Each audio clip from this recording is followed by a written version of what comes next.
పండగ ఏదైనా పరంపర స్వీట్స్ తోనే మొదలు. స్వచ్ఛమైన రుచుల పరంపర. ఆర్డర్ కోసం సంప్రదించండి. Welcome to Suman TV. నేను విజయ్. తెలుగు రాష్ట్రాల్లోనే జూబ్లీ హిల్స్ గెలుపుతో కాంగ్రెస్ పార్టీ అభ్యర్థి నవీన్ యాదవ్ రెండు రాష్ట్రాలందరూ కూడా ఆయన వైపు చూశారు. అయితే ఇప్పుడు అదే స్థాయిలో ఆయన కోసం, ఆయన ప్రచారం కోసం వాడినటువంటి ఒక సాంగ్లో ఒక డాన్సర్ వేసినటువంటి స్టెప్స్ ఇప్పుడు మొత్తం సోషల్ మీడియాలో వైరల్ అయిపోయింది. ఆమె కూడా సోషల్ మీడియాలో ఇప్పుడు చాలా ఫేమస్ అయిపోయారు. ఓవర్ నైట్లో ఒక స్టార్డమ్ వచ్చినటువంటి ఆ లేడీ డాన్సర్ శ్రీదేవి గారు ప్రస్తుతం మన స్టూడియోలో ఉన్నారు. అసలు ఆ సాంగ్ ఏంటో, ఆ డాన్స్ ఏంటో మీకోసం ఒకసారి చేసి చూపించే ప్రయత్నం చేస్తాను. నమస్తే శ్రీదేవి గారు. ఒకసారి ముందుగా ఆ డాన్స్తో స్టార్ట్ చేద్దామా ఇంటర్వ్యూని? ఖచ్చితంగా అండి. ఓకే, సాంగ్ ప్లే చేయండి.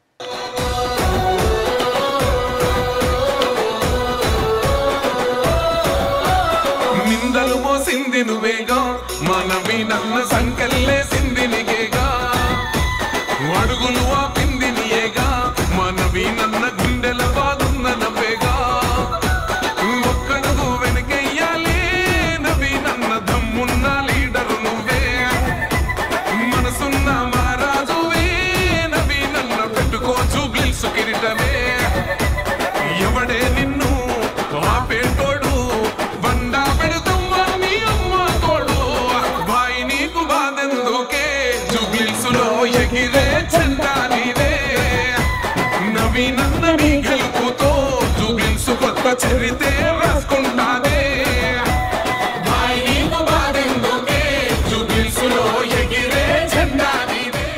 అక్కడ వేరే స్టెప్స్ ఉన్నాయి, ఇక్కడ వేరే స్టెప్ వేస్తున్నారు. యాక్చువల్లీ ఇదే స్టెప్స్ ఒరిజినల్, అది ఏదో ఎంటర్టైన్మెంట్ కోసం చేసింది. యాక్చువల్గా ఆ సాంగ్కి ఇవే స్టెప్సా, లేదంటే మీరు అక్కడ సోషల్ మీడియాలో వైరల్ అయిన స్టెప్సా, లేదంటే వేరే స్టెప్స్ ఉన్నాయా? లేవండి, వేరే స్టెప్స్ ఉన్నాయి. ఓ, అదొచ్చేసి కింద ఎవరైతే మన కాంగ్రెస్ కార్యకర్తలు ఉన్నారో వాళ్ళ ఎంటర్టైన్మెంట్ ని చూసి వాళ్ళు, అంటే ఇవన్నీ స్టెప్స్ వాళ్ళు వేయలేరు కదా, సో వాళ్ళని దృష్టిలో పెట్టుకుని అలా చేయాల్సి వచ్చింది. ఓకే, మీరు వేసింది మాత్రం అప్పటికప్పుడు న్యాచురల్ గా, అసలు మామూలుగా ఎవరు రికార్డ్ చేయట్లేదని మీరు ఇంకా క్లోజ్ అయిపోతుందని వేశారు. అవునండి, లాస్ట్ 5 నిమిషాలు క్లోజింగ్, ఇంకా దీంతో అయిపోయింది, ఇంకా సాంగ్ తోనే క్లోజ్ అయిపోయింది. 5 minutes బిట్టే ఇలా క్లిక్ అయింది, వైరల్ అయిపోయింది, కోట్ల మంది చూసేసారు. సో ఒకసారి కూర్చొని మాట్లాడదాం. రైట్ అండి. సో మీరు ఊహించారా? లేదండి, అసలు ఎలా ఆ డాన్స్ జస్ట్ అలా మీరు బాగా టైడ్ అయిపోయినట్లుగా ఆ వీడియోలో కూడా కనిపిస్తుంది. లాస్ట్ మూమెంట్ లో ఏదో మీరు అప్పుడు ఆ స్టెప్స్ వేశారు, అది ఎలా జరిగింది ఒకసారి చెప్పండి. 5 నిమిషాల్లో ప్రచారం క్లోజ్ అయిపోతుంది అన్నప్పుడు కార్యకర్తలు చాలా మంది కింద ఉన్నారు. సో మేము కూడా క్లోజ్ అనుకున్న టైంలో లేదు కార్యకర్తలు ఉన్నారు కదా, సో అప్పటికి నవీన్ అన్న గెలుస్తాడనే హోప్స్ మా అందరికీ కలిగింది కాబట్టి ఆ మూమెంట్ లో అలా చేయాల్సి వచ్చింది. అంటే ఇది గెలిచిన తర్వాత లేకపోతే గెలుపు ముందేనా? 9వ తారీఖు రోజు, అది అంటే కళాకారులకి 9వ తారీఖు వరకే పర్మిషన్. ఓ, లాస్ట్ డే లాస్ట్ 5 minutes లో జరిగిన మ్యాజిక్ అని వచ్చేదాన్ని. అంతటితో టైం అయిపోతుంది, క్లోజ్ చేసేయాలి ప్రచారాన్ని. ఓకే, ప్రచారం చేయొద్దు, కళాకారులు కూడా ఎక్కడ స్టేజ్ పర్ఫార్మెన్స్ ఇవ్వద్దు దాని తర్వాత. ఆ మూమెంట్ లో అలా అయిపోయింది. సో అలా ఎన్ని రోజుల నుంచి మీరు ఈ ప్రచారంలో పార్టిసిపేట్ చేస్తున్నారు? మేము 23 days నుంచి ఉన్నామండి. 23 రోజుల నుంచి. నామినేషన్ అయినప్పటి నుంచి మొన్నటి వరకు అన్నయ్యతోనే ఉన్నాము. సో ఆ స్టెప్స్ ఇంతకు ముందు వేసారా, లేదంటే ఆ రోజే లాస్ట్ మూమెంట్ కాబట్టి అలా సరదాగా అలా వేసారా? సరదాగా అలా వేసామండి. లాస్ట్ మూమెంట్ లో, ఎంజాయ్మెంట్ లో, హ్యాపీనెస్ లో అలా వేసామండి. దాన్ని ఎవరు షూట్ చేశారు? జతిన్ గారు అని చెప్పేసి, సో తను క్యాప్చర్ చేశారు. చేసిన తర్వాత కూడా నాతో వచ్చి మాట్లాడారు, నాకు ఒక వీడియో చూపించారు. అది నేనుండి మామూలుగా నేను బయట ఇలాంటివి చాలా చూస్తుంటాను, సో నేను కొట్టి పడేసాను అనమాట. ఓకే, థ్యాంక్ యూ నాన్న అని చెప్పేసి వెళ్ళిపోయాను. దాని తర్వాత తెలిసింది నాకు దాని వాల్యూ ఏంది, నేను ఏంటి ఇలా అయ్యాను అని. సో యాదృచ్ఛికంగానే జరిగింది ఇదంతా. లాస్ట్ మూమెంట్ లో మీరు ఇంకా అలా స్టెప్స్ వేస్తుంటే అతను తన మొబైల్లో షూట్ చేసి తన ఛానల్లో అప్లోడ్ చేశారు. సో అది వైరల్ అయిపోయింది. సో ఎప్పుడు మీరు వైరల్ అయ్యారు అని ఎప్పుడు తెలిసింది? సో మీరు డాన్స్ వేసేస్తుంటారు, వెళ్ళిపోయింటారు, అతను షూట్ చేశాడు, సో ఓకే ఇలా చాలా మంది షూట్ చేసి బాగా వచ్చింది, బాగా చేశారని మీకు ఆల్రెడీ మొబైల్లో ఆ వీడియో చూపిస్తుంటారు. బట్ ఎలా వైరల్ అయ్యారు, ఎలా ఫేమస్ అయ్యారు అన్న విషయం ఎప్పుడు మీకు క్లారిటీ వచ్చింది? By 9th night or 10th morning upload చేసి ఉంటారు అనుకుంటా. సో నాకు 11th రోజు కొంచెం బయటకు వచ్చింది, ఎలక్షన్ జరిగిన రోజు.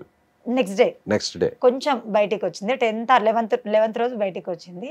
12th వరకు కూడా ఆల్రెడీ లేసింది. ఎప్పుడైతే అన్నయ్య రిజల్ట్ 5th రౌండ్ అయితే ఎక్కడైతే వచ్చిందో టాప్ లేచిపోయింది అని వచ్చింది. సో ఇంకా ఆ వీడియోని ప్రతి ఒక్కరు వాళ్ళ ఫేస్బుక్ లో, ఇన్స్టాలో వైరల్ చేసేసారు. మంచి కాంప్లిమెంట్ ఎవరి దగ్గర నుంచి వచ్చింది? అమ్మమ్మ ఇచ్చిన కాంప్లిమెంట్ అనేది నేను మర్చిపోలేను. దగ్గరికి తీసుకొని హగ్ చేసుకొని ఒక 50 రూపాయలు నా చేతిలో పెట్టి ఆ ఆనందాన్ని నేను మర్చిపోలేను. సో ఇప్పుడు అందరూ ఎలా మాట్లాడుతున్నారు, ఇప్పుడు ఆటోమేటిక్గా కాంగ్రెస్ పార్టీకి సంబంధించిన అభిమానులు, నవీన్ అభిమానులు అందరూ కూడా మీతో వచ్చి మాట్లాడడం, ఫొటోస్ అలాంటివి నడుస్తున్నాయండి, బాగా నడుస్తున్నాయి. సెల్ఫీలు ఎక్కడికి వెళ్ళినా గుర్తుపడుతున్నారు, ఫొటోస్ దిగుతున్నారు, సెల్ఫీస్ అవి నడుస్తున్నాయి. అండ్ అన్న తరపు నుంచి కూడా కొంతమంది కాల్స్ వస్తున్నాయి. ఈ రోజు కూడా నేను ఊహించిన వాళ్ళ దగ్గర నుంచి నాకు పొద్దున మార్నింగే కాల్ రావడం కూడా జరిగింది. ఇంకొక దగ్గర నుంచి ఎక్స్పెక్ట్ చేస్తున్నాను. ఎవరెవరు చేశారు? బాపు గారు అనేసి నాకు కాల్ చేశారు. తర్వాత లోకల్లో గణేష్ అన్నయ్య అని ఉంటారు, గణేష్ అన్నయ్య గారు చేశారు. ఇంకా ఇలా కొంతమంది ఉన్నారు. సో వాళ్ళందరూ కాల్ చేస్తున్నారు. సో మీకు ఎంత అంటే ఇలా డాన్స్ చేసిన దానికి ఆ రెమ్యునరేషన్ కావచ్చు, లేదంటే అమౌంట్ కావచ్చు, ఎంత ఇచ్చేవాళ్ళు? అంటే నాకు ఒక్కొక్క స్టేజ్ మీద ఒక్కొక్క రెమ్యునేషన్ ఉంటుందండి. మేము కొన్ని గవర్నమెంట్ ప్రోగ్రామ్స్ కూడా కండక్ట్ చేసాము. దానికి ఒక రెమ్యునేషన్, మ్యారేజ్ ఈవెంట్ ఒక రెమ్యునేషన్, దీనికి ఒక రెమ్యునేషన్, అంటే ఒక్కొక్క దానికి ఒక్కొక్కటి ఉంటుంది. అంటే బేసిక్ గా ఇంత ఇవ్వాలి అని ఏమి ఉండదు. సో నేను మూమెంట్ ని బట్టి, సిచ్యువేషన్ ని బట్టి డిమాండ్ చేస్తాను. సో దాని పర్పస్ లోనే నడుస్తుంది. సో మీతో పాటు ఎంతమంది డాన్సర్స్ ఉండేవాళ్ళు ఈ సాంగ్ కి మీరు ప్రచారంలో డాన్స్ చేయడానికి? యాక్చువల్లీ మాది ఏపుడు సోమన బృందం అండి. సో మా టీం మొత్తం 12 మెంబర్స్. 12 మెంబర్స్ లో 5 మెంబర్స్ మేము గర్ల్స్, 5 మెంబర్స్ డాన్సర్లు. ఎవ్రీడే? ఎవ్రీడే. ఏ టైం నుంచి ఏ టైం వరకు?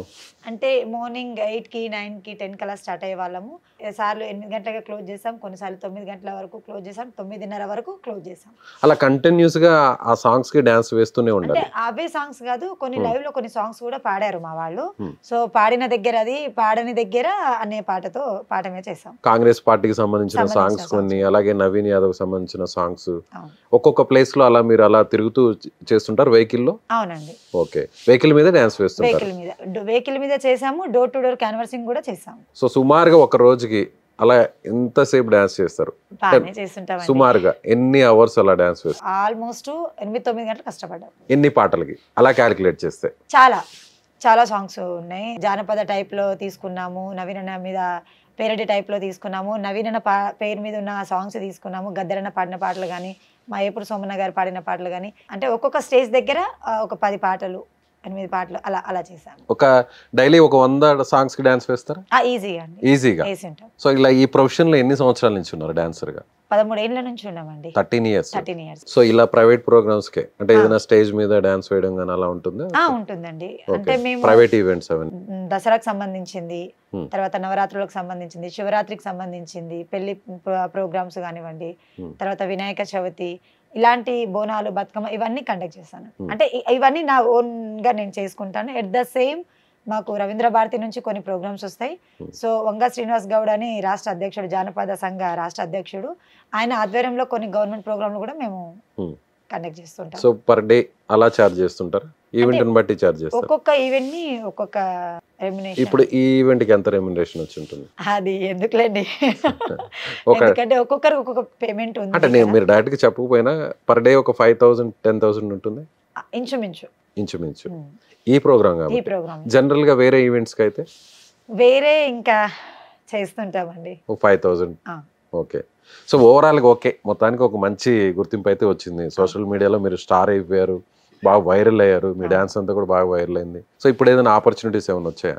వచ్చాయండి. ఎక్కడ? ఇప్పుడు దీని తర్వాత మనకు రాంబాయి అని కొత్త మూవీ ఉంది కదా, సో అక్కడికే వెళ్తున్నాము. వాళ్ళు ప్రమోషన్ కోసం కాల్ చేశారు. మ్యారేజ్ అయిందా? అయిందండి. ఓకే. పిల్లలు ఉన్నారు? 2 పిల్లలు, పాప. హస్బెండ్ ఏం చేస్తుంటారు? హస్బెండ్ ఫ్లెక్సీ బ్యానర్స్ ఉంటాయి కదండి, అవి కడతారు. ఇప్పుడు ఈ గుర్తింపు వచ్చిన దాని వల్ల ఫైనాన్షియల్ గా ఏదన్నా కొంచెం వెల్ అండ్ గుడ్ పొజిషన్ కి వచ్చే ఛాన్సెస్ ఉంటుంది అనుకుంటున్నానండి. అంటే వస్తుంది అని ఎక్స్పెక్ట్ చేస్తున్నాను, చూడాలి. డాన్సర్స్ అంటే చాలా అవమానాలు ఉంటాయి, చాలా క్రిటిసైజ్ చేస్తారు, కామెంట్స్ ఉంటాయి. స్టేజ్ మీద డాన్స్ చేస్తుంటే రకరకాలుగా కామెంట్స్ కింద నుంచి వీడియోస్లో కామెంట్ బాక్స్లో ఇలా చూస్తూ ఉంటాం.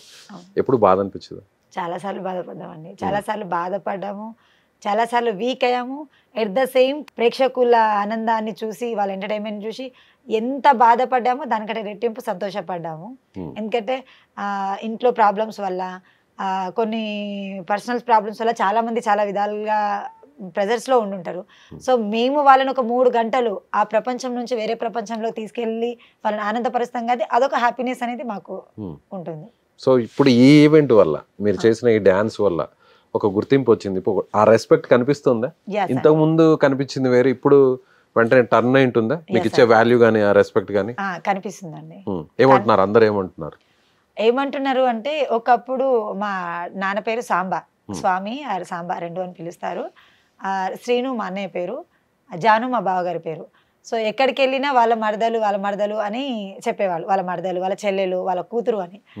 ఈరోజు ఏంటంటే నా ఊరి వాళ్ళే కాదు, నా చుట్టుపక్కల ఉన్న అన్ని ఊర్ల వాళ్ళు ఫోన్లు చేయడం, మాట్లాడడం, మీ నాన్నగారి పేరు నిలబెట్టావు, మీ తాతయ్య గారి పేరు నిలబెట్టావు. ముఖ్యంగా మా తాత ఆవులు అవి అమ్ముతుంటారు కదా, ఆ బేరం ఆడుతూ ఉండేవాడు అనమాట. హోబ్లా నాయక్ అని మా తాతయ్య, కాంగ్రెస్ చాలా సీనియర్.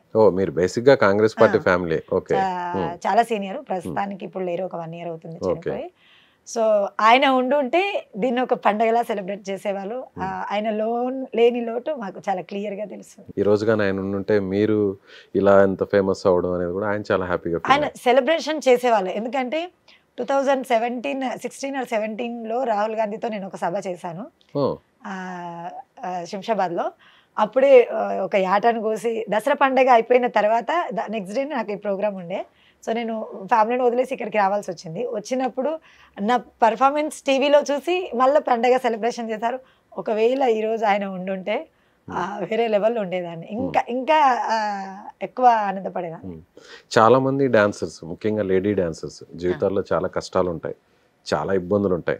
జనరల్గా డాన్సర్స్ అనగానే ఒక వేరే రకమైన ఒపీనియన్ ఉంటుంది. సో ఆర్ట్ ఇది ఒక కళ, అది లోపల ఉన్నటువంటి ఆ ప్యాషన్ని ప్రూవ్ చేసుకోవాలి.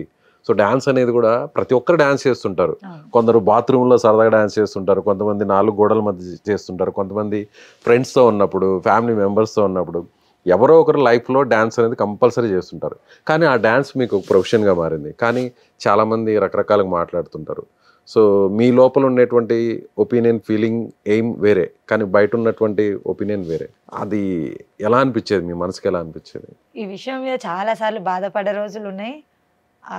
ఎవరేమంటే నీకేంది, మనం ఏందనేది మనకు తెలుసు అని నన్ను పుష్ చేసి ముందుకు నడిపించింది అక్క, వదిన గారు. వాళ్ళిద్దరు సపోర్టింగ్ వల్ల నేను చాలా నెగిటివ్ నుంచి పాజిటివ్కి వచ్చాను. వాళ్ళ సపోర్టింగ్ వల్లనే ఈరోజు ఇక్కడ వరకు చేరుకున్నాను. సో మీ గోల్ ఏంటి? ప్రతి ఒక్కరికి ఒక గోల్ ఉంటుంది. నేను పలానా షోకి వెళ్ళాలి, పలానా ఛానల్లో ఉన్న ఆ ఈవెంట్కి వెళ్ళాలి, లేదంటే సినిమాల్లో ఛాన్సెస్ రావాలి అని రకరకాలుగా ఎవరి గోల్ వాళ్ళకు ఉంటుంది. అలా మీకున్న గోల్ ఏంటి? అలా అంటే ఒక మంచి పొజిషన్కి వెళ్ళాలి అని అనుకుంటున్నాను. అది సినిమా రంగంలో నుంచి అయినా కావచ్చు, టీవీ షోస్ నుంచి అయినా కావచ్చు, వేరే ఏ షోస్ అన్నా కావచ్చు. కానీ ఏది చేసినా సాంప్రదాయబద్ధంగానే చేస్తాను, సాంప్రదాయబద్ధంగానే ఉంటాను. ఎగ్జాక్ట్గా మీరు చేసిన డాన్స్ కూడా చాలా సాంప్రదాయబద్ధంగా అన్నాలో, లేదంటే కొంచెం సరదాగా వేసినా కూడా ఎక్కడ కూడా అగ్లీగా ఎక్కడ కనిపించలేదు. సో అందువల్లే లేడీస్ కూడా లైక్ చేశారు, యూత్ లైక్ చేశారు, పెద్దవాళ్ళు లైక్ చేశారు, ఈవెన్ కాంగ్రెస్ పార్టీ క్యాడర్ మొత్తం లైక్ చేసింది, నవీన్ అభిమానులు, వేరే పార్టీ వాళ్ళు కూడా లైక్ చేశారు. అంతేనా? కాల్స్ కూడా వచ్చాయి, వేరే పార్టీ వాళ్ళ తరపు నుంచి కూడా కాల్స్ వచ్చాయి. ఇలాగే ముందుకు వెళ్ళమ్మా, ఇలాగే ఉండు, ఏది ఏం చేసినా డ్రెస్నెస్ని మాత్రం నెగ్లెక్ట్ చేయకు. సరే ఈ పేరు వచ్చింది కదా, నేను ఇలా అలా అని ఎక్కడ చూపించుకోకు, దీన్ని ఇంకా ఎంత పద్ధతిగా ఉండాలనే దాని గురించి మీద ఫోకస్ చేయగాని, ఉన్న డ్రెస్సింగ్ని ఇంకెలా తగ్గించాలనే దాని మీద అసలు థింక్ కాదు కదా, అక్కడ తిరిగి కూడా చూడకు అని కూడా చెప్పడం జరిగింది.